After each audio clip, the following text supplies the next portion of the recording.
que ces camions, tracteurs et remorques, frappés du sceau de la SNCF, qui font partie de la vie intense de Paris et de plusieurs de nos grandes villes, sont au service de tous.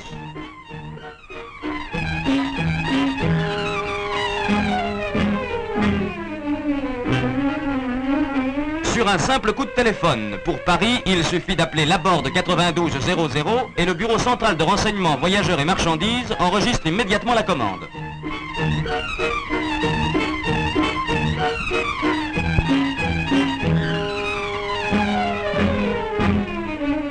Dans le même esprit, 37 bureaux de ville ont été mis à la disposition du public. Ils suppriment la distance séparant les expéditeurs des gares tout en soulageant le travail de celles-ci. Les plus importants d'entre eux chargent directement en remorques qui seront acheminées sur les grandes gares tête de ligne.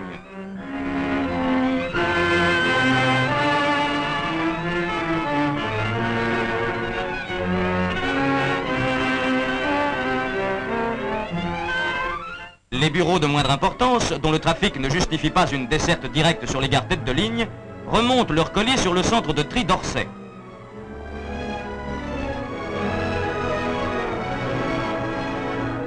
Installé dans l'immense hall de la gare de Paris-Orsay, le centre de tri reçoit les remorques bourrées de colis en provenance des bureaux auxiliaires et des diverses petites entreprises de messagerie travaillant pour le compte de la SNCF. Ici, dans une activité sans cesse renouvelée, les colis sont triés par destination sur une batterie de plateformes.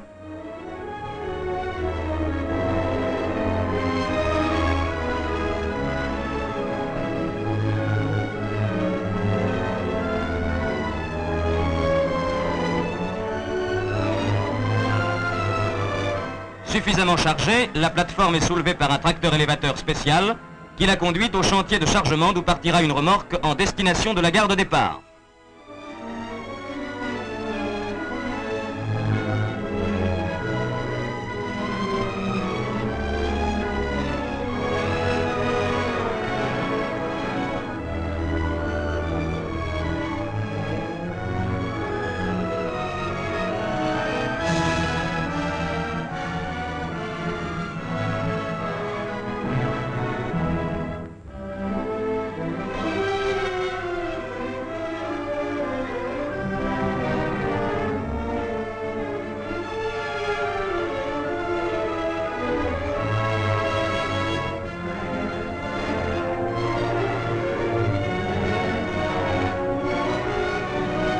Bientôt va prendre fin la mission du camionnage, celle du chemin de fer va commencer.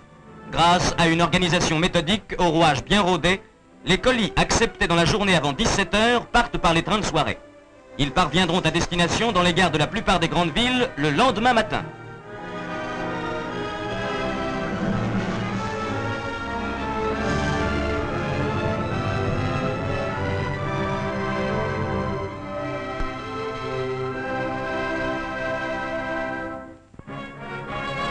Ceci n'est pas nouveau.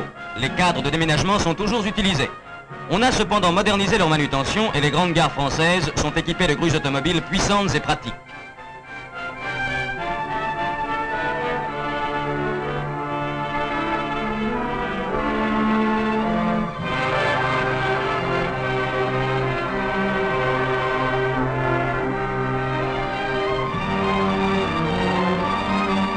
Mais saviez-vous qu'il existe des petits cadres dits containers à roulettes de 3 types différents de 1, 2 et 3 mètres cubes qui ont été conçus pour les expéditions ne dépassant pas 1 tonne d'œufs. Propriété des usagers ou fournis aux expéditeurs par la SNCF, les containers permettent de faire réaliser à l'utilisateur de très sensibles économies d'emballage et de manutention. En outre, certains, tout en possédant les mêmes caractéristiques générales, sont munis intérieurement d'un aménagement spécial répondant aux exigences de la marchandise transportée, alvéoles pour les bouteilles, revêtements isothermes pour denrées périssables, etc.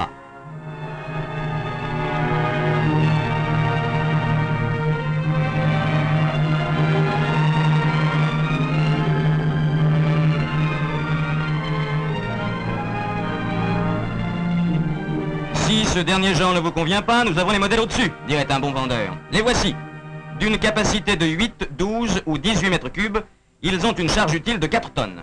Un exemple entre 100 autres, chaque jour, une importante entreprise parisienne utilise 10 à 15 containers de 12 mètres cubes ayant chacun une destination différente.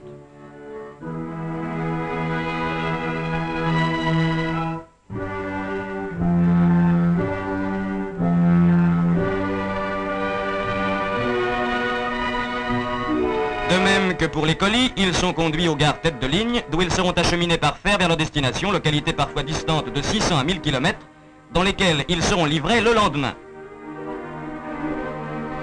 Ce chantier de chargement d'une des grandes gares tête de ligne expédie et reçoit journellement 80 à 100 containers. Une manutention relativement facile, l'emploi de ce mode de transport, s'il est économique, assure une grande sécurité pour les marchandises fragiles.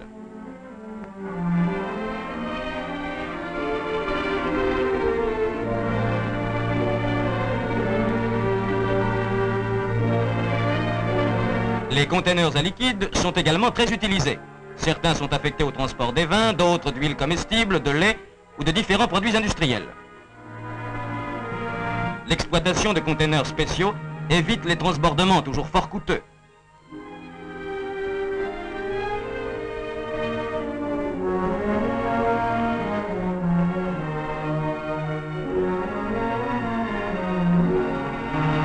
Superposables, munis d'un dispositif empêchant tout glissement, ces containers répondent à la fois aux exigences des transports ferroviaires et maritimes. Avec eux, on utilise au mieux les espaces disponibles dans les cales des navires. Devant l'éloquence de ces différents exemples, il n'est pas surprenant de voir s'accroître cette technique de transport.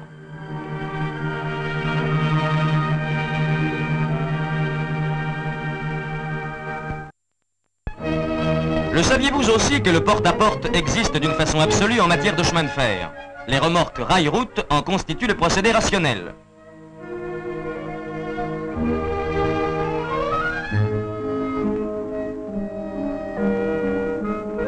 Elles peuvent recevoir tous les types de carrosseries. Fourgons à toit fixe ou à toit ouvrant d'une capacité de 24 mètres cubes et de 6 tonnes de charge utile, citernes d'une contenance de 75 hectolitres, fourgons isothermes et frigorifiques. Ce mode de transport convient particulièrement aux marchandises très fragiles pour lesquelles les manutentions sont à éviter.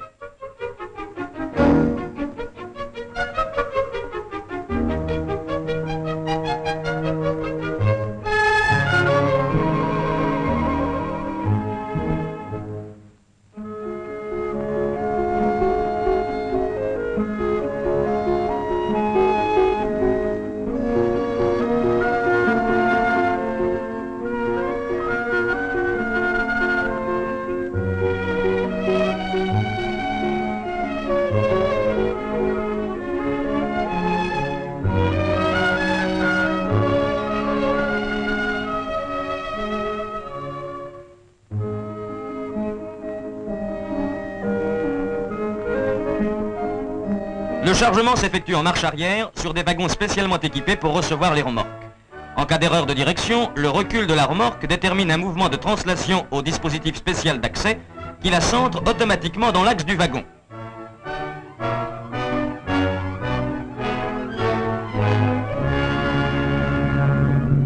Les pneus quittent le sol, la remorque repose maintenant sur les jantes et les roues auxiliaires.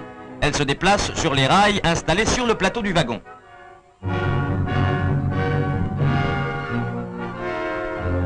L'extrémité de chaque rail de guidage est munie d'un élément articulé et d'une passerelle amovible, permettant d'assurer la continuité du chemin de roulement, facilitant ainsi le chargement d'un train entièrement constitué.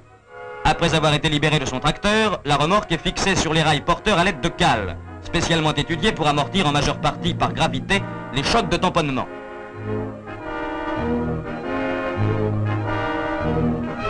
Le convoi est prêt à partir. Suivant la règle générale, les remorques embarquées à Paris à la fin de l'après-midi seront, par une opération inverse, à la disposition du destinataire au début de la matinée suivante à Bordeaux, Lyon, Strasbourg, etc., sans qu'aucune manutention étrangère au personnel de l'expéditeur et du destinataire n'ait eu à intervenir dans le chargement de la remorque.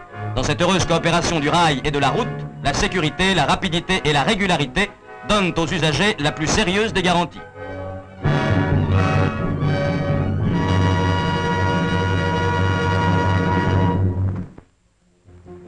Et cela, l'aviez-vous déjà vu? Saviez-vous qu'il était possible de remorquer un wagon de marchandises à travers les rues? La remorque porte-wagon permet d'amener et de reprendre sans difficulté, au domicile des usagers, des wagons de chemin de fer chargés à 20 tonnes dans les meilleures conditions de sécurité pour la marchandise.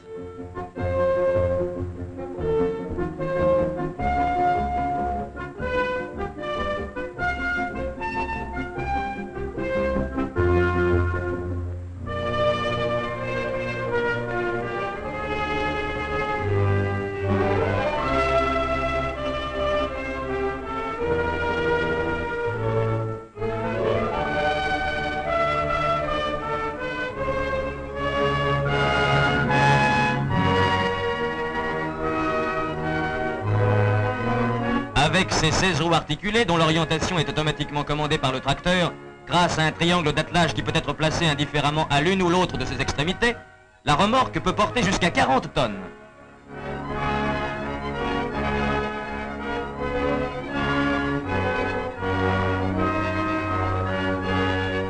Tirée doucement par son tracteur, la remorque vient s'adapter en bout de la rampe de chargement où elle sera solidement fixée.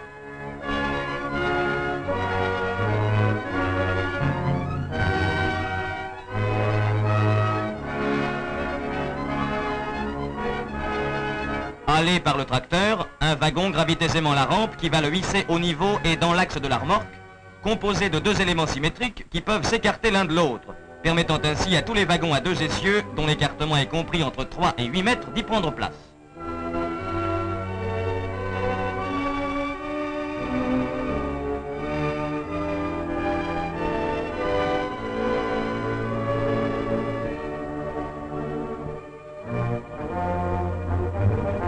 Les fourches de fixation du wagon constituent un dispositif solide et efficace, dont la mise en place ne demande que quelques secondes.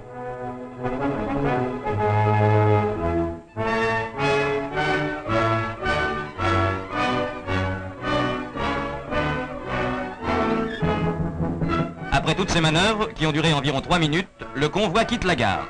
Et malgré un sol aux inégalités assez prononcées, aucune secousse n'affecte le wagon grâce à la suspension indépendante de chaque roue, dont l'ensemble épouse le mauvais profil du chemin. Ce dernier mode de transport est d'une grande utilité et sert largement les intérêts des industries dont les usines ou dépôts éloignés des gares ne peuvent avoir d'embranchement particulier, évitant par ce procédé tout transbordement des lourdes charges ou de grandes quantités de liquide. Celles-ci sont tout simplement comme un modeste colis livrés à domicile.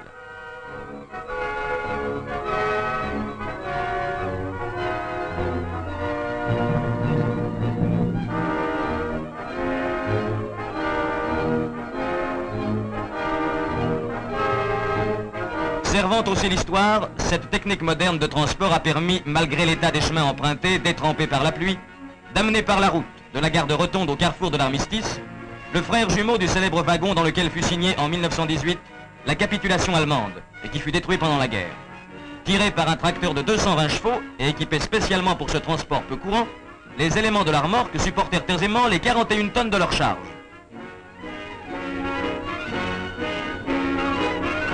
Après quelques difficultés vite surmontées, le convoi arrive au terme de son voyage.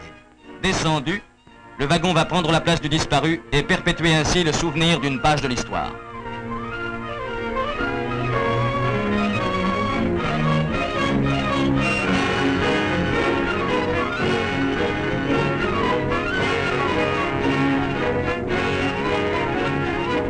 Eh bien, tout cela, le saviez-vous? Vous l'avez sans doute vu distraitement peut-être? Nous serions heureux si, vous ayant dévoilé les coulisses de ces organisations, vous en avez compris l'importance, car elles servent pour une grande part la vie économique du pays.